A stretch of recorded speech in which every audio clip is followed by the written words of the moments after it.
Good morning student. आज हम लोग पढ़ेंगे विद्युत द्विध्रुव के कारण विद्युत क्षेत्र तीव्रता। और पिछले दो वीडियो में भी हम लोग यही पढ़े थे, लेकिन उसमें दो केस हम लोग अलग अलग पढ़े। एक बार बिंदु कहां पे हो, अक्ष पे हो, यानी अक्षीय स्थिति के लिए पढ़े। केस 2 में हम लोग अक्ष के लंबवत यानी निरक्षीय स्थिति के लिए पढ़े। और आज पढ़ेंगे किसी भी स्थिति के लिए, यानी बिंदु P कहां पर होने वाला है इसकी कोई जानकारी नहीं है। और ये जो सूत्र होगा वह सबके लिए वैलिड होगा, चाहे आपका बिंदु अक्ष पे हो या निरक्ष पे हो या न हो, कहीं और हो, ये सबके लिए आपको वैलिड होने वाला है। तो इस व्यू से केस 3 जो है बहुत इंपॉर्टेंट होने वाला है, ठीक है। अगर आप ध्यान से देखते हैं, थोड़ी सी कंसंट्रेट करते हैं, तो हम आपको उम्मीद दिलाते हैं कि बहुत इजी वे में हम लोग इसको सीखेंगे। तो आइए शुरू करते हैं। किसके वजह से पढ़ना है विद्युत क्षेत्र तीव्रता? विद्युत द्विध्रुव के कारण। और विद्युत द्विध्रुव आप जानते हैं क्या है? विद्युत द्विध्रुव समान परिमाण परंतु विपरीत प्रकृति के दो आवेशों का एक निकाय है, ठीक है। क्या है? एक निकाय है। तो चलो हम बनाते हैं फिगर। मान लेते हैं यहां पर ये बिंदु A है, ये बिंदु क्या है? A है। और इससे कुछ दूरी पे, एक छोटा दूरी होता है, फिगर में बहुत छोटा नहीं बना सकते, क्योंकि अगर फिगर में दूरी को बहुत छोटा बना दिए तो फिर फिगर समझ में नहीं आएगा।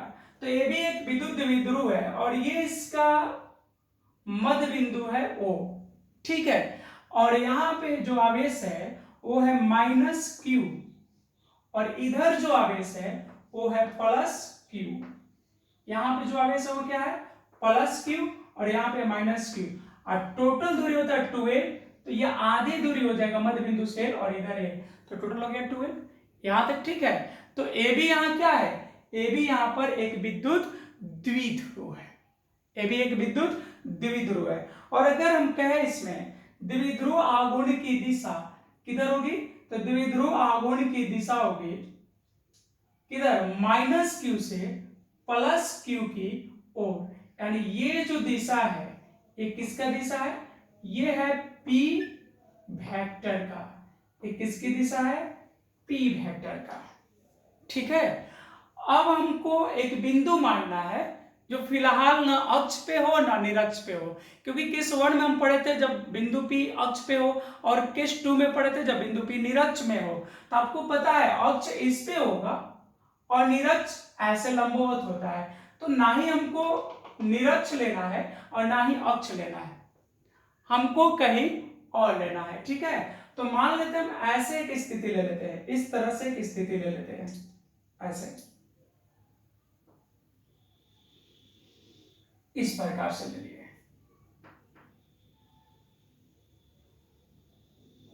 ठीक है। ऐसे हम एक स्थिति ले लिए।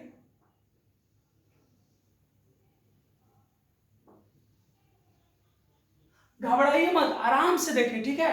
और इस बिंदु को हम मान लेते हैं P, जहां विद्युत क्षेत्र तीव्रता आपको ज्ञात करना है। और इस बिंदु P का यहां से जो दूरी है वो क्या है? R है। और कितने कोण पे ये है? द्विध्रुव आघूर्ण के साथ ये थीटा कोण पे है। कितने कोण पे? थीटा। तो जब कोण और दूरी दिया रहे, यानी जब एंगल और डिस्टेंस दिया रहे, तो उसको पोलर कोऑर्डिनेट कहते हैं, यानी ध्रुवीय निर्देशांक। तो इस P बिंदु का ध्रुवीय निर्देशांक हो जाएगा r, थीटा। ध्रुवीय निर्देशांक कितना हो गया? r, theta. इसको क्या बोलते हैं हम लोग? ध्रुवीय निर्देशांक।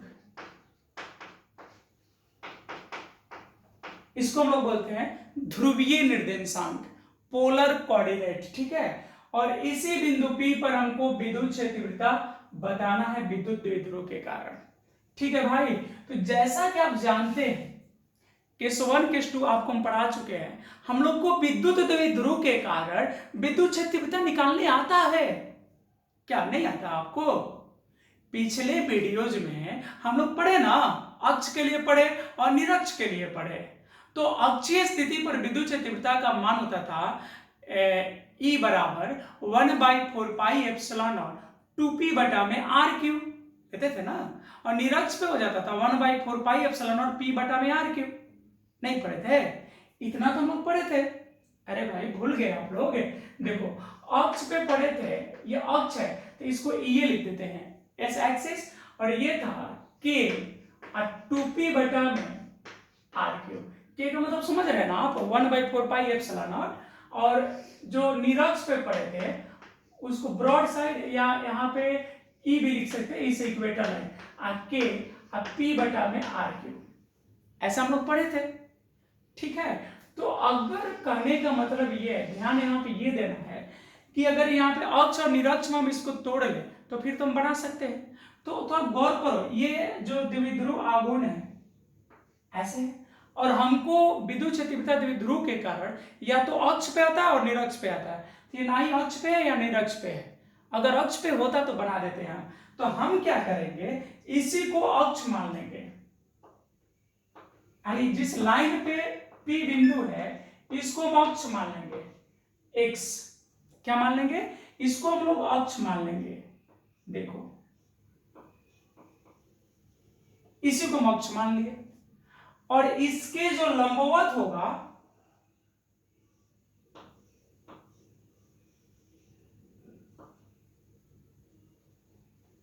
ये अक्ष हो गया। अब इसके जो लंबवत होगा, अक्ष पे जो लंबवत होता है उसको हम लोग क्या कहते हैं, निरक्ष। तो अक्ष तो हो गया, अब इस पे निरक्ष, इस पे लंबवत होना चाहिए, मान लो ऐसे, और इसको मान लेते हैं y। इसको क्या मान लिए भाई, इसको मान लिए y।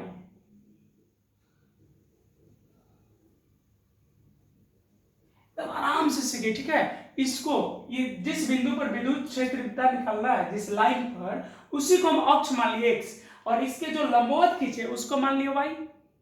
अब जो थोड़ा गौर करके देखिए, ये जो p वेक्टर है ये अक्ष और निरक्ष के बीच में है। ये जो p वेक्टर दिख रहा है आपको, देखो यहाँ पे ये जो p वेक्टर है ये अक्ष है, ये लाइन है वो अक्ष हो चुका है। ये लाइन क्या है, अक्ष। इस लाइन को हम क्या मान चुके हैं, अक्ष।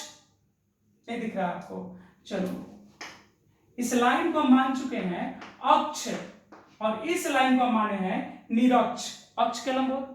तो अगर p वेक्टर को हम तोड़ दे, रिजॉल्व कर दे, वियोजित कर दे, तो कैसे बनता है आपको पता है, जिधर थीटा रहता है उसका अवयव होता है cos थीटा के फॉर्म में, और जिधर थीटा नहीं होता है, जो उसका लंबवत अवयव होता है उधर होता है sin थीटा। नहीं तो इसको तोड़ लेते हैं हम लोग, तो जिधर थीटा है उधर हो जाएगा, देखो तो इधर हो जाएगा p x, मतलब अक्षीय स्थिति कर दिए, तो px बराबर हो जाएगा, क्या हो जाएगा, p cos थीटा।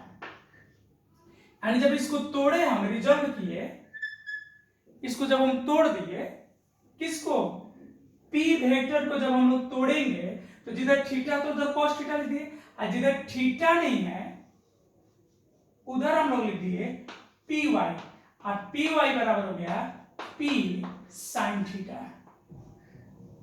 py बराबर कितना हो गया, p sin थीटा। इतना ठीक है। अब चलो यहाँ पे कुछ मान लेते हैं, शुरू करते हैं। एक बार फिर से समझ लो, ए भी एक विद्युत द्विध्रुव था जिसका द्विध्रुव आघूर्ण किधर था, -q से +q की ओर, नहीं, और बिंदु P पर विद्युत क्षेत्र तीव्रता निकालना जिसका ध्रुवीय निर्देशांक है r, थीटा। तो जिस लाइन पे निकालना उसको हमने मान लिया अक्ष, और उसके लंबवत को मान लिया निरक्ष। उसके बाद p वेक्टर को तोड़ दिया अक्ष और निरक्ष के अनुदिश, तो अक्ष पे आ गया px बराबर p cos थीटा, और निरक्ष पे आ गया py equal to p sin theta. py equal to क्या आ गया, नहीं दिख रहा आपको? चलो py बराबर कितना आ गया, py बराबर आ गया p sin थीटा। py बराबर कितना आ गया, p sin थीटा। ठीक है, तो चलो यहां पर मान लेते हैं, माना कि माना कि थोड़े से देर आप सब्र कीजिए, आ जाएगा। माना कि AB एक विद्युत द्विध्रुव है। AB क्या है? विद्युत द्विध्रुव है। देखो जो परेशानी थी वो समाप्त हो चुका है। और फिर से देखो, माना कि AB एक विद्युत द्विध्रुव है जिसका, ये जो लाइन लिख रहे हैं ना, ये तो आपको याद हो जाना चाहिए, पिछले दो थ्योरी में भी लिखे हैं, जिसका द्विध्रुव आघूर्ण, जिसका द्विध्रुव आघूर्ण को क्या लिखते हैं बच्चा पढ़े? P लिखते हैं, P वेक्टर। तो यहाँ पे P इक्वल टू लिख दे रहे हैं 2 क्यूबेल है। द्विध्रुव आघूर्ण क्या है? 2 क्यूबेल है नहीं, तथा बिंदु P पर विद्युत क्षेत्र तीव्रता ज्ञात करनी है। विद्युत क्षेत्र तीव्रता ज्ञात करनी है, ठीक है। विद्युत क्षेत्र तीव्रता ज्ञात करनी है, जिसका, किसका? बिंदु P का, जिसका ध्रुवीय निर्देशांक को अंग्रेजी में हम लोग बोलते हैं पोलर कोऑर्डिनेट, इंग्लिश में क्या बोलते हैं? Polar coordinate. जिसका ध्रुवीय निर्देशांक r, थीटा है। ध्रुवीय निर्देशांक क्या है? r, थीटा है। कोई प्रॉब्लम? देख रहे हैं, इतना थोड़ा सा कष्ट होगा लेकिन समझ जाओगे, ठीक है। इतना में कोई प्रॉब्लम नहीं है। चलो अब क्या किया है? द्विध्रुव आघूर्ण को वियोजित किए हैं, ठीक है। तो P वेक्टर को वियोजित करने पर अक्षीय अवयव,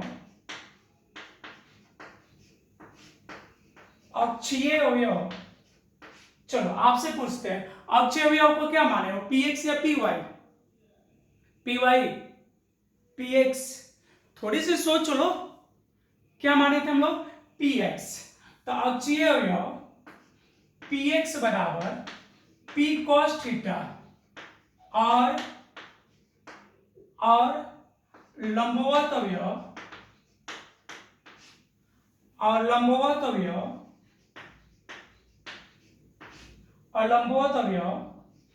py बराबर p sin थीटा है, ठीक है। तो हमने बोला है कि माना कि ये भी एक विद्युत द्विध्रुव है जिसका द्विध्रुव आघूर्ण क्या है? P बराबर 2 क्यूबेल है, तथा P बिंदु पर विद्युत क्षेत्र तीव्रता ज्ञात करनी है। देखो इस P बिंदु पर विद्युत क्षेत्र तीव्रता ज्ञात करनी है। अब इसका ध्रुवीय निर्देशांक कितना है? r, theta. तो यहाँ पे विद्युत क्षेत्र तीव्रता ज्ञात करने के लिए हमने क्या किया? द्विध्रुव आघूर्ण P वेक्टर को वियोजित कर दिया। तो अक्ष पे कितना मिला? px = p cos theta. और निरक्षीय अवयव यानी लंबवत अवयव, इसको लंबवत या निरक्षीय बोल सकते हैं,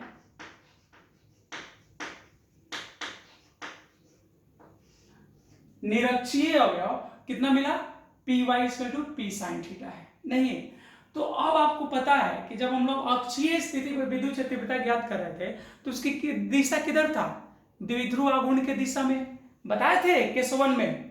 तो अक्षीय स्थिति पे द्विध्रुव आघूर्ण की दिशा में, तो यही ना अक्षीय स्थिति का द्विध्रुव आघूर्ण है। तो अक्षीय स्थिति में जो द्विध्रुव आघूर्ण px है, px किधर जा रहा है? O से P की ओर। तो जो इसके वजह से जो अक्षीय स्थिति पे विद्युत क्षेत्र तीव्रता होगा यह द्विध्रुव आघूर्ण के दिशा में होगा, यानी इधर होगा, इधर। ये क्या है बोलो? ये है Ex, यानी अक्षीय स्थिति में विद्युत क्षेत्र तीव्रता। अब ये बचा निरक्षीय। तो याद करो केस 2 में निरक्षीय स्थिति में विद्युत क्षेत्र तीव्रता द्विध्रुव आघूर्ण के क्या होता है? विपरीत। हमको P बिंदु पे निकालना है, तो द्विध्रुव आघूर्ण के विपरीत। तो निरक्ष पे द्विध्रुव आघूर्ण किधर है? नीचे। तो यहाँ पे इसका विपरीत लेंगे, तो इसका विपरीत तो पैरेलल एंटी पैरेलल हो जाएगा, तो विपरीत ऐसे हो जाएगा और ये हो जाएगा EY, ठीक है, देखो ये जो पी वाई है निरक्ष पे किधर की ओर है, नीचे की ओर, तो इसके वजह से जो द्विध्रुव आघूर्ण है निरक्ष पे वह ऐसे नीचे की ओर है, तो इसके वजह से ये किधर हो जाएगा, ऊपर की ओर, इसके समांतर। ठीक है, ई वाई। अब यहाँ पे हमको परिणामी निकालना है तो निकाल सकते हैं।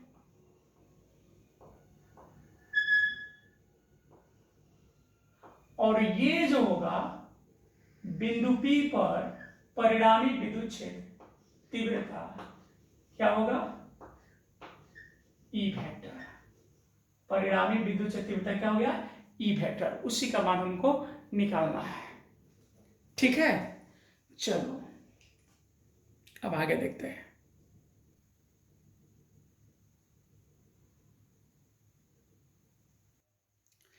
चलिए देखते हैं अब P वेक्टर, सॉरी अब देखते हैं कि P बिंदु पर परिणामी विद्युत क्षेत्र तीव्रता कैसे निकलेगा। तो सबसे पहले निकालते हैं हम अक्षीय स्थिति के कारण। तो अब किसकी वजह से पहले निकालेंगे, बोलिए, अक्षीय स्थिति के कारण। किसकी वजह से, अक्षीय स्थिति के कारण। तो अब अक्षीय स्थिति के कारण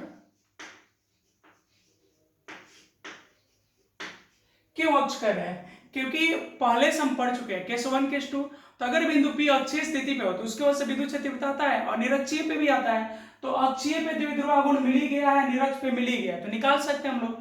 तो अब अक्षीय स्थिति के, ऐसे लिख दो, अब अक्षीय स्थिति पर विद्युत क्षेत्र तीव्रता, विद्युत क्षेत्र तीव्रता होगा। बताओ भाई, केस 1 में पढ़े थे अक्षीय स्थिति में विद्युत क्षेत्र तीव्रता क्या होता है, ई।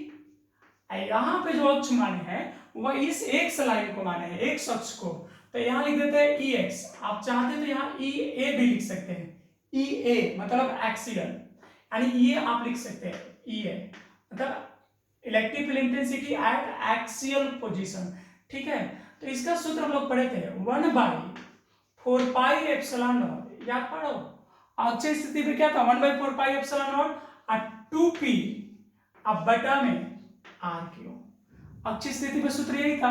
तो यहाँ जो p है, यहाँ पे p नहीं रहेगा, p के जगह क्या रहेगा, px, क्योंकि p तो ये था, अब इसको तोड़ चुके हैं, तो अक्ष पे कितना है px और निरक्ष पे py, तो यहाँ लिखेंगे 2px। अब इसको अगर सॉल्व कर दे तो जाएगा 1/4 एप्सिलॉन नॉट और 2, अब px का जो मान है वो है p cos थीटा अब बटा में आर क्यू। कोई प्रॉब्लम। इसी प्रकार कौन स्थिति के लिए, निरक्षीय तथा निरक्षीय, कौन स्थिति पे भाई, निरक्षीय तथा निरक्षीय स्थिति पर, निरक्षीय स्थिति पर विद्युत क्षेत्र तीव्रता होगा, निरक्षीय स्थिति तीव्रता होगा। देखो एक बार फिर से करो, अक्षीय स्थिति में विद्युत क्षेत्र तीव्रता केस 1 का रिजल्ट क्या था, 1/4 एप्सिलॉन नॉट और 2p बटा r क्यू। हमने वही सूत्र लिखे 2p बटा r क्यू, क्योंकि अक्ष पे तो पढ़ चुके हैं केस 1 में। तो यहाँ पे देखिए कि अक्षीय स्थिति में विद्युत क्षेत्र तीव्रता का मान क्या है, तो px, इसलिए p के जगह px लिख दिए, और px का वैल्यू कितना है, p cos थीटा, समझ गए। इसी तरह निरक्षीय स्थिति पे तो केस 2 पढ़े थे ना आप सभी, तो केस 2 में विद्युत क्षेत्र तीव्रता क्या था बताओ तो इसको हम लिखेंगे E, देखना भाई y, E y, या इसी को लिख सकते हैं EB। बी से समझते हैं क्या होता है, ब्रॉड साइड ऑन पोजीशन, और ब्रॉड साइड ऑन पोजीशन और इक्वेटर लाइन एक ही बोलते हैं। ठीक है, तो यहां पर आप क्या लिख सकते हैं, 1/4 एप्सिलॉन नॉट, बोलो क्या क्या लिखना चाहिए। तो निरक्षीय स्थिति में था ना 1/4 एप्सिलॉन नॉट p बटा r क्यूब, तो यहाँ p आप बटा में कर देंगे r क्यूब। लेकिन क्या निरक्षीय स्थिति पे p है, p तो यहाँ था, अक्ष और निरक्ष के बीच में था थीटा कोण पे, तो ये था, निरक्ष पे क्या है, py है, तो यहाँ लिख देंगे py, और py का फिर मान रख देंगे तो जाएगा 1/4 एप्सिलॉन नॉट और 2 p sin थीटा अब बटा में आर क्यूब। सर मत पकड़िए, यहाँ पीटने की जरूरत नहीं है, आराम से रिलैक्स होकर देखो, आ जाएगा। ठीक है, एक बार उतारने के बाद शुरू से देखिएगा आप लोग, अगर जहाँ प्रॉब्लम होगा तो फिर केस 1 केस 2 का रिजल्ट देख लीजिएगा, आपको आ जाएगा। ठीक है, अब निकालेंगे अतः, अतः बिंदु P पर, क्योंकि P पर ही दोनों लगा है, तो अतः बिंदु P पर परिणामी, अतः बिंदु P पर परिणामी विद्युत क्षेत्र तीव्रता, बिंदु P पर परिणामी विद्युत क्षेत्र तीव्रता होगा, बिंदु P पर। तो बिंदु P पर देखो Ex और Ey, आपको पता है x और y एक दूसरे पे क्या होता है, लंबवत, तो परिणामी विद्युत क्षेत्र तीव्रता होगा, यानी E वेक्टर बराबर हो जाएगा यहाँ पे Ex वेक्टर आप प्लस Ey वेक्टर, होगा ना भाई, बोलो। तो इतना हो गया, यानी यहाँ पे अगर हम बात करें थीटा का मान, तो थीटा का मान 90 डिग्री है। अगर आप चाहते हैं ये थीटा ना लिखे तो ऐसे भी लिख सकते हैं, ई वेक्टर बराबर ये वैल्यू लिख के आई कैप, और फिर ई वाई लिख के फिर इतना में कर देंगे जे कैप। ठीक है, तो फिर अगर एक्स वेक्टर बराबर है ए आई कैप प्लस ए वाई जे कैप, तो वहां सूत्र हो जाएगा आई कैप का स्क्वायर प्लस जे कैप का स्क्वायर का पूरा रूट ओवर। तो यहाँ भी उसी तरह हम बना दे रहे हैं। हम यहाँ पे किस नियम को फॉलो कर लिए, त्रिभुज नियम। तो अगर आर वेक्टर बराबर A vector plus B vector होता है, तो त्रिभुज नियम आर बराबर होता है root over A square plus B square plus 2ab cos 90। तो cos 90 का मान 0 होता है, तो बच कितना जाएगा, root over A square plus B square. वैसे भी सोचो कि ये आपका परिणामी विद्युत क्षेत्र है ना, यही परिणामी विद्युत क्षेत्र है। ये जो लाइन है Ex है और ये जो लाइन है Ey है, तो ये एक तरह का कर्ण हो गया, तो कर्ण बराबर होगा लंब स्क्वायर प्लस आधार स्क्वायर। मान लो ये एंगल कितना है, परिणामी विद्युत क्षेत्र अल्फा एंगल पे है, कितना पे है, अल्फा। तो इतना हो गया ना, तो अब इसको लिख सकते हैं रूट ओवर, आज सीधे हम लिख दिए Ex square plus Ey square, समझ रहे हैं, plus 2Ex into Ey cos 90, तो cos 90 का मान 0 होगा, तो बाकी तो 0 हो जाएगा। समझ रहे हैं आप, चलो यहां तक ठीक है। अब आगे बढ़ते हैं।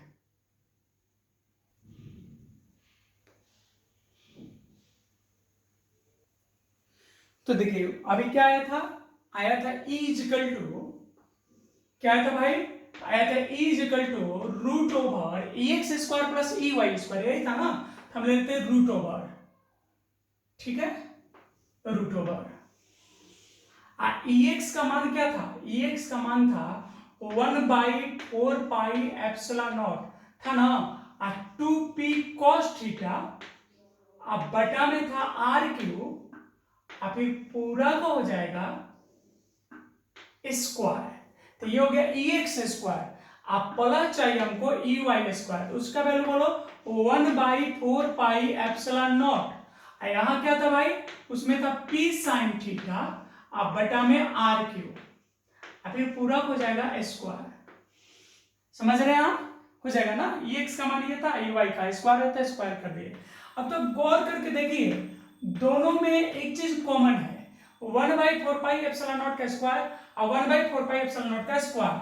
और आपको पता है कि रूट एक्स स्क्वायर को हम लोग लिखते हैं x, बहुत सिंपल है, इतना तो पता है। तो 1/4πε0 का स्क्वायर है दोनों में, इसमें भी और इसमें भी, तो इसको हम कर देते हैं बाहर, तो हो जाएगा E = 1/4πε0। और एक साथ और देखते हैं, p स्क्वायर इसमें भी है और p स्क्वायर इसमें भी है, तो इसको भी बाहर कर लेते हैं।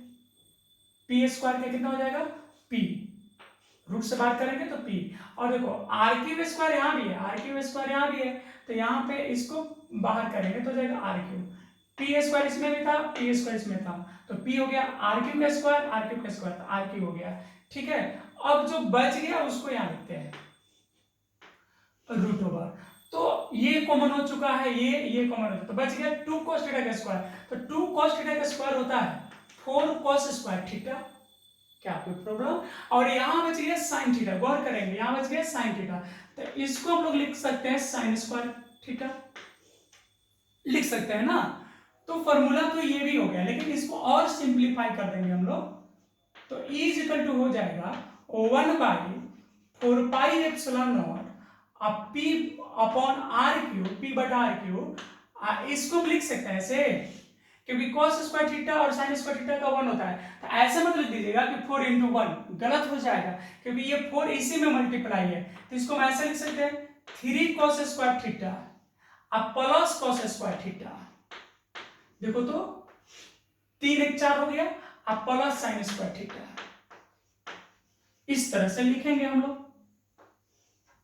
ठीक है भाई, तो ये जो वैल्यू है आप सभी ट्रिगो में पढ़े हैं, cos square theta plus sin square theta equal to क्या होता है 1, क्या होता है 1, तो e इक्वल टू मेरा सूत्र हो गया और आपके लिए भी, और ये बहुत इंपॉर्टेंट सूत्र है, ठीक ना, e equal to 1/4 pi epsilon naught p upon r cube, हो गया सूत्र क्या, root over 3 cos square theta plus इसका बोलो 1, हो गया, तो ये इसका सूत्र है। ठीक है, तो देख लीजिए कितना मजेदार रहा, कितना इंटरेस्टिंग रहा, नहीं तो बहुत अच्छा थ्योरी था, इसलिए हम आपको बोलते हैं कि ये थ्योरी जो है इंपॉर्टेंट है बोर्ड के लिए, है ना।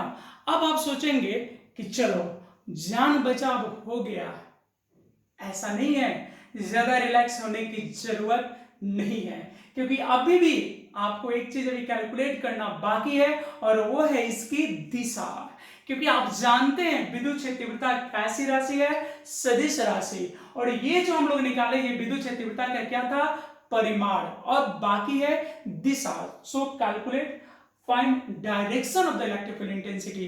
तो अब हम लोग निकालेंगे विद्युत क्षेत्र तीव्रता की दिशा। चलिए तो डायरेक्शन देखते हैं हम लोग, डायरेक्शन दिशा, क्या देखेंगे, दिशा, डायरेक्शन। तो इसमें आपको एक अल्फा वाला त्रिभुज दिख रहा है, यहाँ पे देखो ये Ex है, ये Uy है, और ये Ex है, ये E वेक्टर है, और ये Uy है, नहीं ये वाला Ey है, ये जो वेक्टर है ये E वेक्टर है, तो यानी वहां पर फिगर यही है ना, ऐसे है, देखो ये जो लाइन है ये था Ex वेक्टर, क्या है Ex, और ये जो लाइन है फिर ऐसे है, तो ये जो है ये है E परिणामी, और ये फिर ये यहां पे ऐसे है, देख रहा है आपको ये वाला लाइन, तो ये तो होगा Ey, क्योंकि समांतर चतुर्भुज में ये भुजाएं बराबर होती है, तो Ey, और ये है थीटा। ठीक है, तो ये त्रिभुज आपको दिख रहा है, तो इसमें थीटा के सामने ये लंब हो गया, ये आधार हो गया, तो tan थीटा इक्वल टू होता है लंब बटा में आधार, तो लंब की जगह क्या हो जाएगा Ey, और आधार की जगह क्या हो जाएगा Ex, तो tan थीटा इक्वल टू, आप पढ़े Ey का वैल्यू कितना था बोलो, यहाँ पे Ey का वैल्यू था, अभी तुरंत पढ़े हैं 1/4 pi epsilon naught p sin theta अब बटा में r क्यूब, और Ex का मान हो जाएगा 1/4 pi epsilon not 2p cos theta अब बटा में r क्यूब, हो जाएगा ना भाई। तो यहाँ पे ये कैंसिल हो गया, r क्यूब कैंसिल हो गया, p से p कैंसिल हो गया, तो tan थीटा इक्वल टू बच गया sin थीटा अब बटा में 2 cos थीटा। एक चीज मिस्टेक हो रहा, आप देख रहे हैं ये थीटा नहीं होगा, हाँ आप सोच रहे हैं क्या होगा बोलो, थीटा इसलिए नहीं होगा क्योंकि ये एंगल थीटा नहीं है, यहाँ पे क्या माने थे हम लोग अल्फा, थीटा तो यहाँ है ना, तो ये अल्फा होगा tan अल्फा, तो इक्वल टू हो गया 1/2, यानी tan अल्फा इक्वल टू हो गया 1/2 tan थीटा, हो गया ना, तो अल्फा इक्वल टू हो गया tan इनवर्स 1/2 tan थीटा। तो यहां से हम लोग डायरेक्शन निकाल सकते हैं। अब आप कहोगे सर अल्फा क्या है, तो अल्फा ई वेक्टर और Ex वेक्टर के बीच का कोण है, किसके बीच का कोण है, ई वेक्टर और Ex वेक्टर के बीच का कोण है, तो चलिए लिखते हैं, जहां अल्फा क्या है ई वेक्टर यानी परिणामी विद्युत क्षेत्र तीव्रता और Ex मतलब क्षैतिज अवयव के बीच का कोण है, बीच का कोण है। ठीक है, तो ये थ्योरी बहुत ही मजेदार था और थोड़ा सा टेढ़ा जरूर था, थोड़ा सा टफ लगा होगा, लेकिन मेरी पूरी कोशिश रही है कि आपको आराम से बताएं और मैंने इस थ्योरी को समय लेके बताया है, यानी बहुत ही स्लो और धीमी गति से बताया है। तो उम्मीद करते हैं कि आपको समझ में आया होगा। ठीक है, तो आपको समझ में आया या नहीं आया आप कमेंट बॉक्स में बताइएगा। और मेरा एक रिक्वेस्ट है कि आप इस थ्योरी को नोट जरूर कीजिए और एक एक स्टेप पे टाइम लेके आप लोग देखिए। ठीक है, क्योंकि वीडियो को जितना धीरे धीरे देखेंगे उतना ही आपको बेटर समझ में आएगा।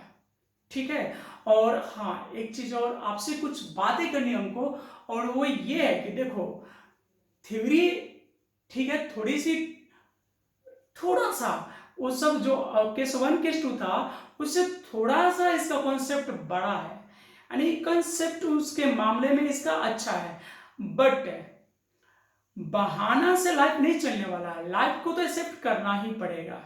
ठीक है, जिंदगी में हर चीज एक जैसी नहीं होती है, इसलिए हम आपसे कहेंगे कि आप एकदम घर पे बैठ के समय देकर वीडियो को एक एक पॉइंट को सुने। ये नहीं कि जब हम हटे स्क्रीनशॉट लेकर लिख लिए।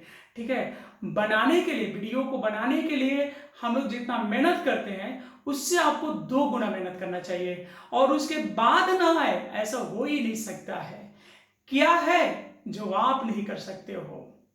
ऐसा कुछ भी नहीं जो आप नहीं कर सकते हो। अगर आप चाह जाओ तो दुनिया में परिवर्तन आ सकता है, तो फिर अपना परिवर्तन तो बहुत ही छोटा है। ठीक है, तो उम्मीद करेंगे कि बहाना करने के बजाय और आलसीपना दिखाने के बजाय आप कंसंट्रेट करेंगे और मेहनत करेंगे, और अगर आप मेहनत करेंगे तो ये थ्योरी जो है आपके सामने बौना बन जाएगा। तो चलिए आज के लिए इतना ही, मिलते हैं आपसे नेक्स्ट वीडियो में इसके न्यूमेरिकल और कुछ ऑब्जेक्टिव क्वेश्चन लेकर, सिर्फ केस 3 के नहीं, केस 1, 2 और 3, यानी पूरा विद्युत द्विध्रुव के कारण विद्युत क्षेत्र तीव्रता से रिलेटेड हम लोग क्वेश्चंस करेंगे अगले वीडियो में। तब तक आप अच्छे से इसको पढ़िए, केस 1, 2, 3 और पीछे जो भी लेक्चर हुआ है वो सबको टाइम देकर देखिए, आपको मजा आएगा।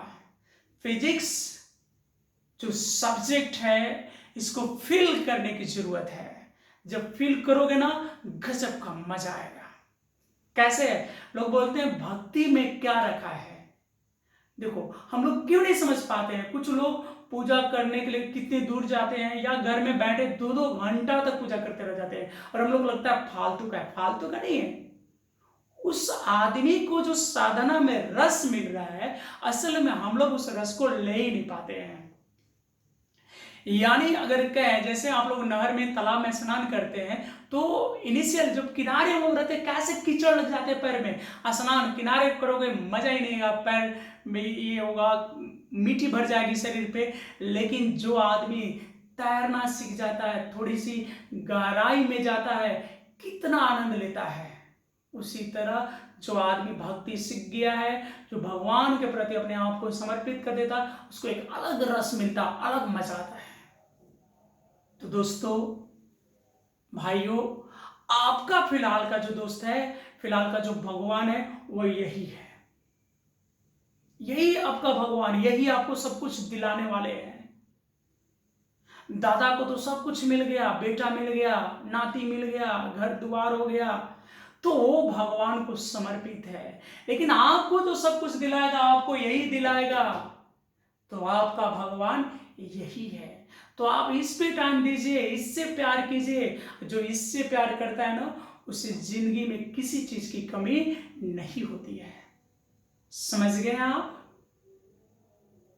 तो आप टाइम दीजिए, अच्छे से पढ़ो, कोई परेशानी नहीं होगी, कोई प्रॉब्लम नहीं होगा। चलिए आज के लिए इतना ही, मिलते हैं अगेन एक बार फिर से। आप सभी को धन्यवाद, बाय बाय। और अगर चैनल को सब्सक्राइब नहीं किए हैं तो चैनल को सब्सक्राइब कर लीजिए, लाइक कीजिए और दोस्तों के साथ शेयर कीजिए। धन्यवाद।